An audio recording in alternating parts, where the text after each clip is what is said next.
ہادی نسل انسانی سرتاز انبیاء محبوب یزدانی راحت العاشقین مراد المستاقین سید المرسلین رحمت للعالمین شفیع المذنبین انیس بے قصا چار سازی درتمندہ سیاح لامقاصد اسرا کے دلہا مکین امت خضرا مکی سرکار مدینے کے تاجدار اللہ کے عطا سے ہر عالم کے مالک و مختار ہمارے اور آپ کے نہیں بلکہ ساری جمی کائنات کے آقا و مولا حضور احمد مجتبی محمد مصطفیٰ صلی اللہ تعالی علیہ وآلہ وسلم کی بابرکت بارگاہ میں درود شریف کا نذران عقیدت پیش کر لے اللہم صلی علی سیدنا و مولانا محمد وعلی آلہ سیدنا و مولانا محمد بارک وسلم صلو علیہ الصلاۃ والسلام علیک یا سیدی یا رسول اللہ صلی اللہ تعالی علیہ وآلہ وسلم مکار خیش حیرانم مگسن یا رسول اللہ مکار خیش حیرانم مگسن یا رسول اللہ پریشانم مگسن یا رسول اللہ ندارم جست مل جائے ندارم جست مابائے ندارم جست مل جائے ندارم جست مابائے تو ہی خود ساج و سامانم مگسن یا رسول اللہ اگر رانی وگر خانی غلام منت سلطانی دیگر چیزیں نمی دانم مگسن یا رسول اللہ شہابی قس نوازی کن طبیبہ چار سازی کن مرید درد سیانم مگسن یا رسول اللہ رضائی السائلی بے پر توی سلطان لا تنہد شہا بحر عزی خانم مگسن یا رسول اللہ تمہارے دشمنوں کے سر کو چلنے کو رہے قائم غلامان حضرت شاہ عالم یا رسول اللہ لی خمسۃ نطفی بہا حد الوباء الحاتمہ المصطفیٰ والمرتضی وبناہما والفاطمہ چراغ مسجد و محراب منبر ابو بکر عمر عثمان و حیدر علاقی خیر غردانی محق شاہ جیلانی شہنشاہ معین دستغیرہ مرشدہ خواجہ طفیل رحمت للعالمین چشم کرم برما شاہ عالم محبوب باری چولی پر دیجیے گا ہماری رحمت یا ارحم الراحمین رسول اللہ علیہ رسول پر ایک مرتبہ اور حدیث صلاۃ پیش فرما لے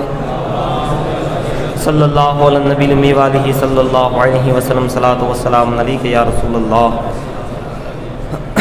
صلی اللہ تعالی علیہ وآلہ وسلم عارض پر نور کی طلعت سے ہے آئینہ دنگ عارض پر نور کی طلعت سے ہے آئینہ دنگ آپ کا محراب ابرو دیکھ کر کعبہ ہے دنگ آپ کا محراب ابرو دیکھ کر کعبہ ہے دنگ اللہ اللہ یہ بلندی یہ عروج و ارتقاء اللہ اللہ یہ بلندی یہ عروج و ارتقاء انبیاء بھی دنگ ہے اور طائر سدرا ہے دنگ انبیاء بھی دنگ ہے اور طائر سدرا ہے دنگ حسن یوسف جاہ موسیٰ شوکت و شان مسیح حسن یوسف اور جاہ موسیٰ اور شوکت و شان مسیح وہ تجلی ہے تیری جس سے ہر جلوہ ہے دنگ یوسف کا حسن موسیٰ کا جلال اور مسیح کی شان و شوکت علیہ السلام حسن یوسف جاہ موسیٰ شوکت و شان مسیح وہ تجلی ہے تیری جس سے ہر جلوہ ہے دنگ تو نے اے مسلم صفِ سیری فقط تکبیر سے تو نے اے مسلم صفِ چیری فقط تکبیر سے تیری پنہا قوتوں سے آج بھی دنیا ہے دنگ پنہا چھپی ہوئی تیری پنہا چھپی ہوئی تیری چھپی ہوئی قوتوں سے آج بھی دنیا ہے دنگ تو نے اے مسلم صفِ چیری فقط تکبیر سے تیری پنہا قوتوں سے آج بھی دنیا ہے دنگ ہر حسینی کو ملا دور یزیدی بھی مگر ہر حسینی کو ملا ہر حسینی کو ملا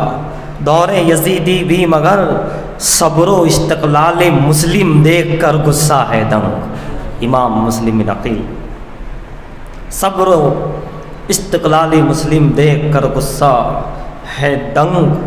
اور بے پلائے وہ پلا دے بے پیے ہم خود پیے بے پلائے وہ پلا دے بے پلائے وہ پلا دے بے پیے ہم خود پیے ان کی چشم مست سے ہر ساگر و صحبہ ہے دنگ ان کی چشم مست سے ہر ساگر و صحبہ ہے دنگ یہ سمایا ہے تیری نظروں میں سید آج کون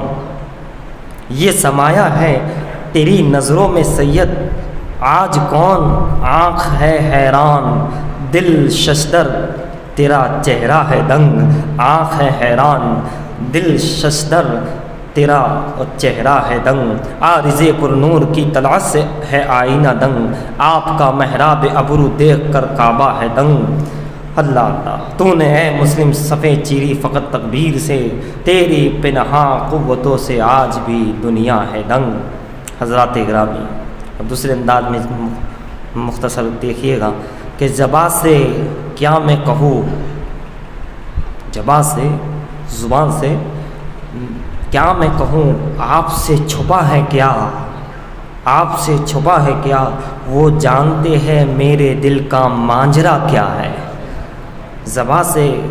کیا میں کہوں، آپ سے چھپا کیا ہے، وہ جانتے ہیں میرے دل کا ماجرا کیا ہے۔ اور نبی کے عشق کی لذت بلال سے پوچھو، نبی کے عشق کی لذت بلال سے پوچھو، بلال جانتے ہیں عشق مصطفیٰ کیا ہے،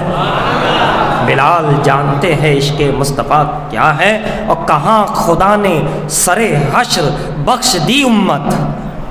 کہاں خدا نے سر حشر بخش دی امت، میرے حبیب بتا اور چاہتا کیا ہے، میرے حبیب بتا اور چاہتا کیا ہے۔ اور کہتے ہیں کہ گلے میں دیکھا جو پٹا تیری غلامی کا، مدینے والے گلے میں دیکھا جو پٹا تیری غلامی کا، کہاں نکیروں نے، فرشتے منکر نکیر، کہاں نکیروں نے اب اس سے پوچھتا کیا ہے، کہاں نکیروں نے اب اس سے پوچھنا کیا ہے۔ میرے حضور کو خود جیسا بولنے والے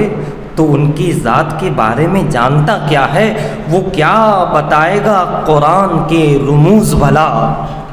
وہ کیا بتائے گا قرآن کے رموز بھلا، جسے پتہ ہی نہیں شان مصطفیٰ کیا ہے، جسے پتہ ہی نہیں شان مصطفیٰ کیا ہے۔ اور سنا کہ نیزے پہ قرآن علی کے بیٹے نے،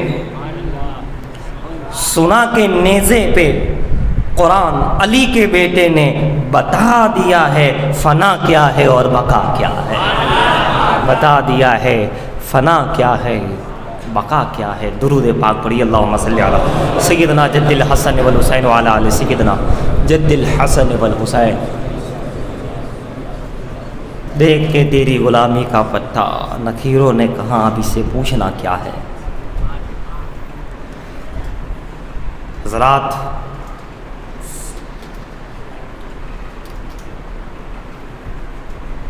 آج کی تاریخ، آج کا دن، آج کی آنے والی شب رات، آنے والا کل کا دن، تمام ہی لوگ جانتے ہیں کہ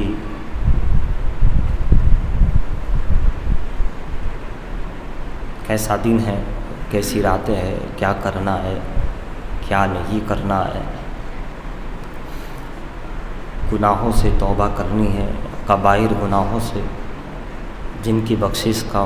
اس رات میں بھی جو ہے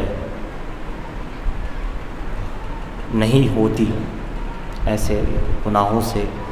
خصوصیت کے ساتھ توبہ کرنی ہے۔ گزشتہ جمعہ میں بھی ایک واقعہ آپ نے سنا تھا۔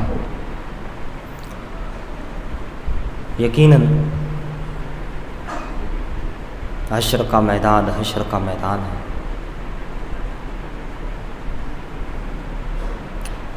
ایک نیک اللہ والے کے پڑوس میں ایک ضعیفہ خاتون رہتی تھی، بڑی عابد و زاہد، زہد و تقوی، عبادت و ریاضت، ضعف ہونے کے باوجود، عمر ہونے کے باوجود، کمزوری ہونے کے باوجود، اس اللہ والے نے اس سے کہا کہ آپ جو ہے اتنی عمر ہے، تکلیف ہے، کمزوری ہے، اور پھر بھی آپ اتنی ساری عبادت کرتی ہے، اتنی ساری بہت زیادہ ریاضت و عبادت کرتی ہے، تو تھوڑا اگر آرام کر لیا جائے تو آپ کے لیے، جو کہ آپ کا جسم، آپ کی کمزوری، آپ کا یہ عمر۔ تو اس اللہ والی خاتون نے کہا کہ بھلا اللہ تعالیٰ کی عبادت سے، اس کے محبت سے، اس کے شوق اور ذوق سے کو چھوڑ کر اگر میں آرام کروں تو پھر وہ آرام کیا ہے؟ اور یہ کہ میں ابھی آج اس عبادت کو چھوڑ دوں گی جو میں زائد کرتی ہوں، ریاضت، یہ ساری چیزیں، تو کل قیامت کے دن جب قبر سے اٹھ کر کے مردے جائیں گے میدان حشر کی طرف، تو کئی ایسے ہوں گے جو قبر سے باہر آئیں گے اور ان کے لیے سواریاں تیار ہوگی، وہ سواری پر بیٹھیں گے اور بہت اچھے طریقے سے شان و شوکت کے ساتھ سیدھے جنت میں چلے جائیں گے۔ کچھ ایسے قبر سے اٹھیں گے کہ انہیں باعزت خدا کی بارگاہ میں لے جایا جائے گا، ان کی بخشش ہو جائے گی اور مغفرت۔ لیکن کچھ ایسے بھی ہوں گے، بلکہ بہت زیادہ ایسے ہوں گے جس قبر سے اٹھیں گے تو نہ سواریاں ہوگی نہ اور کوئی چیز، بلکہ وہ اپنے گناہوں کی وجہ سے، اپنی زندگی میں جو کچھ کیا اس کی وجہ سے ان کو چلنا بھی مشکل ہوگا، میدان حشر کی طرف آنا۔ اب وہ حسرت بھری نگاہوں سے دیکھیں گے کہ ان کے پاس تو سواریاں ہیں، یہ لوگ تو سیدھے سیدھے اچھے سے جا رہے ہیں، اور ایک ہم ہیں، میں ہوں کہ کچھ نہیں ہے میرے پاس۔ تو وہ حسرت سے بہتر ہے کہ میں اس زندگی میں وہاں کی تیاری کر لوں۔ اس خاتون نے کہا کہ اس وقت مجھے حسرت ہو کہ جب قبر سے اٹھ کر حشر کی طرف جانا ہو تو پھر ایسے بے سر و سامانی کے عالم میں، گناہوں کے عالم میں دوسرے کو دیکھ کر کے حسرت کرنے سے پھر اس وقت کچھ نہیں ہونے والا، لہٰذا میں ابھی ہی اس کی جو ہے تیاری کر لوں۔ دوسری بات یہ کہ جب پل صراط سے گزر ہوگا تو کچھ تو پلک جھپکنے میں ہی گزر جائیں گے، انہیں پتہ ہی نہیں چلے گا کہ کیا ہوا کیا نہیں۔ کچھ ایسے بھی ہیں وقت لگے گا لیکن بہرحال گزر جائیں گے، پار ہو جائیں گے۔ لیکن کچھ ایسے ہیں، بلکہ بہت زیادہ ایسے ہیں ہو گئے جو اس پل صراط سے گزرنا ان کے لیے مشکل نہیں، ایک ناممکن سی بات ہوگی، اور یقیناً وہ ناممکن رہے گے، وہ نہیں چل پائیں گے اور گر جائیں گے اور جہنم کے گڑھے میں گر پڑیں گے۔ لہٰذا اس وقت جب اور لوگ پھٹافٹ نکل جائیں گے، پتہ بھی نہیں چلے گا کیسے کس طرح ان کی بخشش ہوئی اور پل صراط بھی پار ہو گیا، اور کہاں یہ ضعیفہ اس وقت اگر پل صراط سے پار ہونا مشکل ہو گیا تو بتاؤ اس وقت پھر کیا ہوگا۔ لہٰذا یہ میرا ضعف، یہ میری کمزوری، یہ میری عمر اپنی جگہ، لیکن اللہ کے حضور عبادت، ریاضت، توبہ یہ کرنا ہم بندے ہیں تاکہ اس زندگی میں وہ راضی ہو جائے، تو قبر سے اٹھ کر حشر میں جانا بھی آسان ہو جائے اور حشر سے جنت تک جانا وہ بھی آسان ہو جائے۔ یہ سوچ تھی تو اللہ والے نے جب سنا کہا کہ یقیناً جس کے دلوں میں اللہ کا خوف ہوتا ہے، اللہ کے حضور پیش ہونے کا معاملہ رہتا ہے،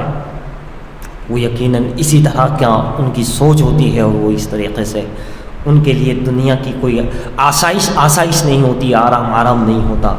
وہ پھر اللہ کی رضا اور قیامت کو مد نظر رکھتے ہوئے وہ اس منزلوں سے پار ہو جاتے ہیں۔ حضرات، زندگی بھی نعمت ہے، اور زندگی کے بعد یہ جو مال ہے، یہ دولت ہے، یہ بھی نعمت ہے، لیکن یہ نعمت کیسے اور کب ہے؟ جب آپ اس کی زکوٰۃ ادا کریں، جب آپ اس سے حقوق اللہ اور حقوق العباد ادا کریں، تب یہ مال نعمت ہے۔ ورنہ اگر اس میں کوتاہی اور کمی کریں گے، جیسے زکوٰۃ فرض ہے نہیں دے رہے، ضرورت مند پڑوسی رشتہ دار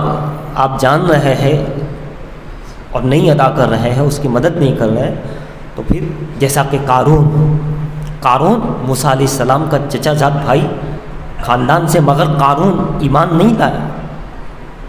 بڑا امیر تھا، بہت دولت مند تھا۔ جب اس سے کہا گیا کہ تیرا حصہ نکال، زکوٰۃ نکال،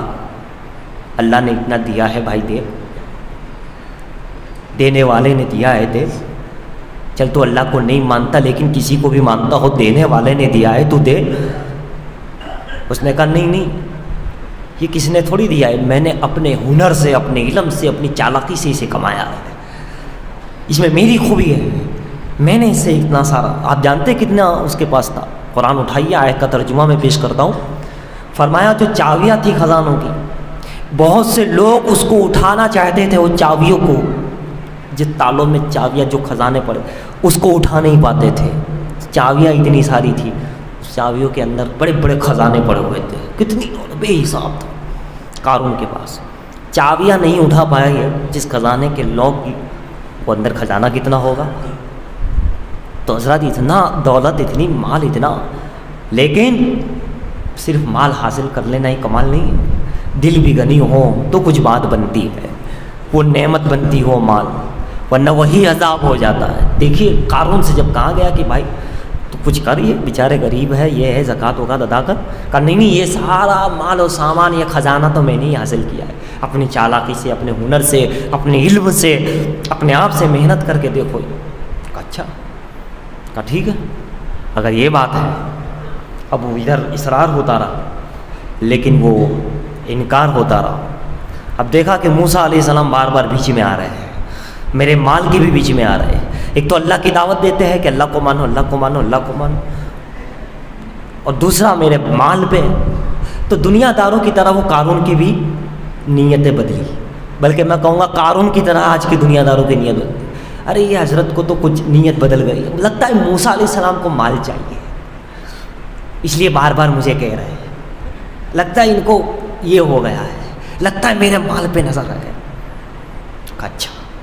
تو اس نے کیا منصوبہ بنایا، کیا تیاریاں کی، میں مختصر انداز میں عرض کروں۔ اس نے ایک عورت کو لیا، اس کو خوب پیسے دیے، اور کہا کہ بڑے مجمع میں جب موسیٰ علیہ السلام تقریر کر رہے ہو، اصلاح کر رہے ہو، اللہ کی طرف بلا رہے ہو، لا الہ الا اللہ کی دعوت دے رہے ہو، امر بالمعروف کر رہے ہو، نیکی کا حکم کر رہے ہو، برائی سے روک رہے ہو، تقریر خطاب کر رہے ہو، تو بڑے مجمع میں تم کھڑے ہو جانا اور بتانا کہ موسیٰ علیہ السلام نے میرے ساتھ غلط کیا، میرے ساتھ زنا کیا ہے، یہ کیا ہے، وہ کیا ہے، غلط الزام۔ اس کو مال و ڈھیر دے دی، وہ عورت پہنچ گئی مجمع میں، موسیٰ علیہ السلام قوم کو بتا رہے ہیں ایسا کرنا صحیح ہے، ایسا کرنا غلط ہے، یہ چیز ہے، یہ چیز ہے، اللہ سے ڈرو وغیرہ وغیرہ۔ موسیٰ کلیم اللہ، وہ عورت کھڑی ہو گئی، کہاں ہے موسیٰ؟ وہ تو بتاؤ جو تم نے میرے ساتھ کیا ہے، ایسا ایسا کیا، ایسا ایسا کیا، زنا کیا ہے، وہ کیا ہے، یہ کیا۔ ایک روایت میں اس کے ہاتھ میں چھوٹا بچہ بھی اس نے لے لیا، کہا دیکھو یہ بچہ بھی ہے، ناجائز بہتان لگایا گیا، الزام لگایا گیا، انگلی اٹھائی گئی۔ کلیم اللہ تھے، بڑا مجمع ہے، مجمع میں افراتفری مچ گئی، لوگ ایسے ہی تھے اس دور میں، جو سنا اسی پہ بس، اور پھر ایک کی چار لگانے، مجمع ادھر سے ادھر ہونے لگا، اے موسیٰ تو ایسے تقریر کرتے اور ایسے اللہ کے نبی ہونے کا دعویٰ کرتے ہیں، ہم ایمان لائے اور ایسا، فوراً یقین کرنے میں، جو سنا یقین، جو سنا بس۔ یہ سب قارونیوں کا طریقہ ہے، فرعونوں کا طریقہ ہے، اللہ کے غضب ناک بندوں کا طریقہ ہے۔ ایسا مت کیا کرو، سن کر تحقیق کر کے سمجھ کر کے پھر اس کو فیصلہ کیا جاتا ہے نا۔ تو حضرات لوگوں میں بھی ایسا ہو گیا۔ حضرت موسیٰ علیہ السلام نے جب دیکھا کہ یہ لوگ تو ایمان کے بڑے کچے ہیں، کان کے بڑے کچے ہیں، یہ لوگ تو کچھ ایسا نہیں ہے ان کو، اور جانتے تو تھے ہی پہلے، مگر کبھی کبھی مظاہرہ بھی ہو جاتا، آج پھر ظاہر ہو گئی تھی قوم تو اکثر ظاہر ہوتی ہی رہتی ہے، کہیں نہ کسی بندے ظاہر ہوتا رہتا ہے، وہ اندر کیا ہے باہر کیا ہے۔ مولا علی فرماتے ہیں نا، مولا علی کرم اللہ تعالیٰ وجل کا قول ہے، مال دولت عزت شہرت یہ گندی چیزیں نہیں، بری چیزیں نہیں ہیں، جب انسان کو ملتی ہے تو اس کے اندر کی چیز باہر آ جاتی ہے۔ اگر اندر اچھائی ہے تو بھلے مال ملا، دولت ملی، شہرت ملی، عزت ملی، اندر کی اچھائی باہر آئے گی، اور اگر اندر سے ہی برا ہے تو وہ برائی باہر آئے گی۔ دولت عزت شہرت یہ بری نہیں ہے، جب انسان کو ملتا ہے تو ہم لوگ کہتے ہیں یہ اللہ برا ہو گیا بہت عزت مل گئی، تو یہ انسان برا ہو گیا بہت مال مل گیا۔ علی کہتے ہیں، مولا علی کہتے ہیں نہیں نہیں نہیں، یہ نہیں ہے، انسان کے اندر کا ضمیر برا ہوتا ہے، مال آ کے اس کا دروازہ کھول دیتا ہے، اچھائی ہے کہ برائی باہر آ جاتی ہے، عزت ملتی ہے باہر آ جاتا ہے، اس کے اندر کا کیا ہے سمجھ، اسی لیے تو دولت تو ہمارے بزرگوں کو بھی ملی ہے، لیکن اچھائی تھی، اچھائی وہاں رہی ہے، اور گندے لوگوں کو بھی ملی ہے، حکومت بھی گندے لوگوں کو ملی، اچھے لوگوں کو بھی ملی، جو اچھائی اندر ہے وہی باہر آتی ہے، برائی ہے تو باہر آتی ہے۔ بہرحال اب کیا ہوا، حضرت موسیٰ علیہ السلام نے اسے بلایا، وہ بچے کو کہا کہ اللہ کے حکم سے میں تجھے یہ حکم دیتا ہوں کہ جو بات سچ سچ ہے بتا دے۔ بچہ تھا، دودھ پیتا بچہ، شیر خوار بچہ، کیا بولے، لیکن اللہ کے نبی کا پاور تھا، حکم تھا، اللہ کے محبوب تھے، ہے نا۔ لوگوں کو میں نے بتایا اندر جو ہے وہی باہر آئے گا، اچھائی ہے تو اچھائی، برائی ہے تو برائی، چاہے عزت ملے نہ ملے، دولت ملے نہ ملے، شہرت ملے نہ ملے، اور اگر مل جائے تو اس کا پھر امتحان ہے کہ اب یہ کیا کرتا ہے، کون سی لائن چنتا ہے، کیا کرتا ہے۔ بہرحال تو بچہ بول پڑا، بچے نے صحیح بتا دیا، کیا کہا کہ یہ جو عورت بول رہی ہے یہ جھوٹی ہے اور تم پر تہمت لگا رہی ہے، بہتان لگا رہی ہے، اور اس کو تو پیسے دیے گئے ہیں، اس کو تو اس بات پر آمادہ کیا گیا ہے۔ اس نے سارا واقعہ اور سوچو سچ تھا کہ میں کس کا بیٹا ہوں، کیا ہے کیا ہو سب پتا۔ جب لوگوں نے سنا کہ چھوٹا بچہ گواہی دے رہا ہے، بول رہا ہے، تب انہیں سمجھ میں آ گیا۔ لیکن حضرت موسیٰ علیہ السلام کو چونکہ بہتان لگا تھا، بڑے مجمع تو جلال تو تھا ہی، جلال میں آ گئے، کہا اب اللہ اب تجھے کوئی نہیں بچا سکتا، اب تم موسیٰ کی نبی کی پکڑ میں آ گیا ہے، دس جا، یا اللہ اسے دسا دے، اب زمین اسے چوس لے کر اپنے اندر لے لے۔ وہ اندر جانے لگا، گھٹنے تک آیا، اب اس کو احساس ہوا کہ یہ تو میں گیا کام سے۔ حضرت موسیٰ نے کہا کون کس کے ساتھ ہے بتا دو، پہلے یہی کہا میرے ساتھ جو ہے وہ ادھر آ جاؤ، اور اگر میرے والوں ادھر جانا ہے تو کوئی تکلیف نہیں، اسلام کو، انبیاء کو، اولیاء کو کسی کی ضرورت نہیں ہوتی، تمہیں ان کی ضرورت ہے، انہیں تمہاری ضرورت نہیں، تم ان سے ہو، وہ تم سے نہیں۔ تو سارے لوگ تو موسیٰ کے پاس ہی آ گئے۔ لوگوں میں ایسا ہی ہوتا ہے، جہاں پلہ بھاری دیکھا ادھر سرک گئے۔ یہ قارونوں کا دور چل پڑا ہے ہماری قوم میں، یہ تو موسیٰ تھے تو عذاب آتے تھے، رحمت للعالمین کا دور ہے تو عذاب نہیں آ رہا۔ لیکن اگر عذاب کی بات کروں تو اللہ تعالیٰ بھی الگ الگ طرح سے عذاب دیتا ہے۔ اس دور میں اور عذاب آتے تھے، 1000 سال پہلے الگ طریقے سے عذاب آتے تھے، 200 سال پہلے ماڈرن طریقے سے عذاب آتے تھے، اور آج کے طریقے یہ عنوان باقی ہے، رہا بیان تو پھر میں کروں گا کہ عذاب کی کتنی صورتیں ہیں، اور انسان کو پتہ نہیں چلتا کہ یہ مجھ پر عذاب ہے، اور انسان اسی میں گھومتا رہتا ہے اور سمجھتا ہے کہ کچھ نہیں ہے، کچھ نہیں ہے، ہوتا عذاب ہے، ہوتا عتاب ہے، اور پتہ بھی نہیں چلتا کہ یہ عذاب ہے۔ ایک عذاب تو ظاہری ہوتا ہے کہ انسان کو پتہ چلتا ہے تو وہ توبہ کر لے، لیکن اللہ ہے، زبردست ہے، اس کے وہاں کوئی کمی نہیں، وہ اس طرح کے بھی عذاب دیتا ہے کہ بندے کو پتہ بھی نہیں چلتا، اور وہ بالکل پھنس جاتا ہو تو کب آنکھ کھلتی ہے، جب مرتا ہے تب پتہ چلتا ہے کہ یہ عذاب ہے، یہ عذاب تھا، دنیا میں یہ بھی عذاب تھا، میں تو کچھ اور سمجھ رہا تھا، میں تو کچھ اور، یہ ڈبل عذاب ہوتا ہے، عذاب پہ بھی عذاب، کہ انسان کو پتہ بھی نہ چلے۔ ایسا آج کے دور میں ہو رہا ہے، ہر انسان تقریباً ہو رہا ہے، انسان کو پتہ ہی نہیں ہے کہ یہ بھی عذاب، انسان تو بس یہ وبائی کو سمجھتا ہے، یہ تو ہے ہی اپنی جگہ، ایک الگ سے بھی ہوتا ہے۔ بہرحال آج کا عنوان وہ نہیں، وہ باقی ادھورا رہ جائے گا۔ حضرات آپ دیکھیے گا، بات سمجھنے والی آج ہو رہی ہے، تو ہر بات سمجھنے والی ہوتی ہے، لیکن کچھ باتیں الگ طرح کی سمجھنے ہوتی ہے، سکون اور شانتی سے سمجھنے کی ہوتی ہے، اور کچھ عشق و محبت کی بات ہوتی ہے، عشق کو بھی سمجھنا ہے، علم اور عمل کو بھی سمجھنا ہے، دنیا اور آخرت کو بھی سمجھنا ہے، مال اور دولت کو بھی سمجھنا ہے، عذاب کتنی طرح کا ہے وہ بھی انسان کو سمجھنا ہے، ثواب کتنی طرح کا ہے وہ بھی سمجھنا ہے۔ انسان کو بس یہاں سمجھنا ہی ہے، سمجھنے کے لیے پیدا کیا گیا، اللہ نے پیدا کیا تاکہ میں پہچانا جاؤں، تم سمجھو، اور جو سمجھ گیا وہی کامیاب ہو گیا، اور جو سب کچھ دیکھنے کے باوجود، گزرنے کے باوجود بھی نہیں سمجھا، وہ ویسا کہ ویسا رہا۔ جو سمجھ گیا وہ سمجھ گیا، جو نہیں سمجھا وہ ایسا ہی رہا۔ تو حضرات گرامی، جب بچے نے کہا تو سارے لوگ ادھر، قارون کے ساتھ صرف 2 جن رہے، 2 شخص رہے، ضمیر مردہ تھا، اندر جو ہوتا ہے وہی ہوتا۔ بہرحال قارون دستا رہا، اور اس نے اب تو معافی مانگی، موسیٰ معاف کر دیجیے،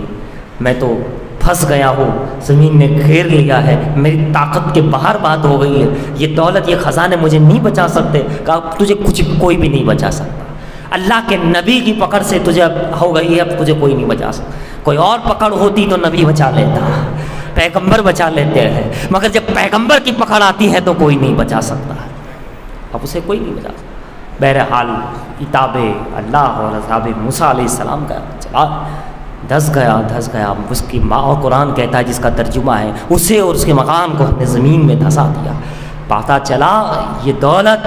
نعمت کب ہے؟ جب تم اس سے اس کے حق کو ادا کرو، زکوٰۃ کو، یہ وہ، اور اگر نہیں کرتے تو یہ دولت قارونی دولت ہے۔ اپنی دولت کو قارونی نہیں عثمانی بنانے کی کوشش کرو، نیک دولت، پاکیزہ دولت بنانے کی کوشش کرو۔ رمضان آ رہا ہے، ہو سکے تو رمضان سے پہلے ہی شروع رمضان میں زکوٰۃ ادا کر دو۔ زکوٰۃ نکالنے میں بھی انسان کا دل کلیجہ در ہو جاتا ہے، اتنی ساری زکوٰۃ نکالنی، اتنا سارا نکالنا ہے۔ یہ اتنا سارا وارا نہیں، یہ اللہ کا فرض ہے، کیا گیا ہے ہم پر، اللہ نے، اسے ادا کرو، ضرورت مندوں کو ادا کرو۔ آج کی یہ سب، یہ دن، یہ رات سمجھنے کی، سمجھانے کی اور توبہ کرنے کی رات ہے، توبہ کرنے کے ایام۔ عزیزان گرامی، مال اور اس کی ایک مثال دے کر بس بات ختم کرنے کی کوشش کروں کہ جیسے کشتی پانی کے بغیر تیر نہیں سکتی، کشتی ہے پانی نہیں ہے، کیسے تیرے گی؟ اب پانی ہے، کشتی تیر رہی ہے۔ پانی، کشتی کے لیے پانی ہونا ضروری ہے، لیکن اگر وہ تیرتے تیرتے پانی جب تک کشتی کے باہر ہے صحیح ہے، سلامت ہے، منزل تک پہنچے گی، تیر رہی ہے، لیکن اگر وہ پانی کشتی میں آ جائے تو، بھلے ہی سوراخ کے ذریعے آنا شروع ہو جائے تو تیر سکے گی؟ منزل تک پہنچ سکے گی؟ نہیں، ڈوب جائیں گی۔ بھلے ہی کشتی کے لیے، تیرنے کے لیے پانی ضروری ہے، مگر پانی کو باہر رکھنا ضروری ہے۔ اندر آ گیا تو کشتی ڈوب جائیں گی۔ دنیا میں رہو، مال بھی لو، لیکن اندر اگر آ گیا دنیا کی محبت، مال کی محبت، تو یہی مال تمہیں ڈبا دے گا جیسے قارون کو ڈبا دیا۔ یہ جب تک باہر ہے تب تک تو ٹھیک ہے، لیکن یہ اندر آ گیا تو تمہاری ہستی، تمہارا ایمان، تمہارا ضمیر سب مردہ کر دے گی، تمہارا یقین مردہ کر دے گی۔ یہی چیز تمہیں بربادی کی طرف لے جا سکتی ہے۔ لہٰذا یہ باتیں سمجھنے کی ہے۔ اور آج کی یہ دن ہے اور بڑا دن اللہ نے عطا کیا، جمعہ ہے پوری قوم کے لیے، پوری امت مسلمہ کے لیے، پورے لوگوں کے لیے آپ کو خاص دعائیں کرنی ہیں، سجدوں میں جا کر دعا کرنی ہے، رو کر دعا کرنی ہے۔ عصر میں دعا کرو، جمعہ میں دعا کرو، مغرب میں دعا کرو، عشاء میں دعا کرو، راتوں کے وقت دعا کرو، خود کے لیے کرو، پریشان لوگوں کے لیے کرو، پڑوسیوں کے لیے کرو، دوستوں کے لیے کرو، دشمنوں کے لیے دعا کرو، دشمنوں کے لیے دعا کرو۔ سمجھ گئے؟ جو ہمارے ذاتی دشمنیاں ہیں آپس میں، ایک دوسرے مسلمان کی ہم کھینچ کر رہے ہیں ایک دوسرے کو، یہ چیزوں کو نکال دو دلوں سے اور ان کے لیے دعائیں کرو۔ سبحان اللہ، میں کہتا ہوں یقیناً اللہ کی رحمت تم میں برس پڑے، یقیناً تمہارا کام ہوگا۔ یہ کام کیوں نہیں ہوتا؟ دل میں ویر ہے، عناد ہے، بغض ہے، کینہ ہے، حسد ہے، یہ میرا دشمن، یہ تو تباہ ہو جانا چاہیے، یہ میرے پیچھے پڑا، یہ تو یہ ہو جانا چاہیے، یہ ہے فلاں پڑوسی ایسا ہے، گھر میں یہ ہے فلاں، یہ سب کو ہٹا دو، نکال دو، اور پھر رب کی بارگاہ میں تم دست دراز کرو گے۔ وہ تو ویسے ہی سننے کے لیے تیار ہے، وہ تو قبول کرنے کے لیے تیار ہے، وہ تو نوازنے کے لیے تیار ہے، وہ تو دینے کے لیے دروں کو کھول دیتا ہے۔ کوئی سائل آئے، ایسا سائل بن کر آئے کہ اس کا دل پاک ہو، دل سائل ہو، سوال کرنے۔ ہم تو مائل و کرم ہے، کوئی سائل ہی نہیں۔ اس کرم تو اپنی طرف ہے، کرم لینے والا چاہیے، دینے والوں کے پاس کمی نہیں، نہ خدا کے وہاں کمی ہے، نہ نبی پاک کے وہاں کمی ہے، نہ نبی کے غلاموں کے وہاں کمی ہے۔ لینے والا آئے، نیت سچی ہو، دل پاک ہو، یقیناً اللہ کا فضل اس پہ ہوتا ہے، اللہ کا کرم اس پہ ہوتا ہے۔ آئیے ہم سب مل کر توبہ کر لیتے ہیں، پڑھیے استغفر اللہ ربی من کل ذنب واتوب الیہ۔ اے اللہ، اے رب کریم، ہم گناہگار خطاکار بندوں کو، گناہوں کو معاف فرما، ہمیں تمام نیک باتوں تیری رضا کے خاطر عمل کرنے کی توفیق عطا فرما۔ آمین وما علینا الا البلاغ المبین۔ جن حضرات کی سنت باقی ہوا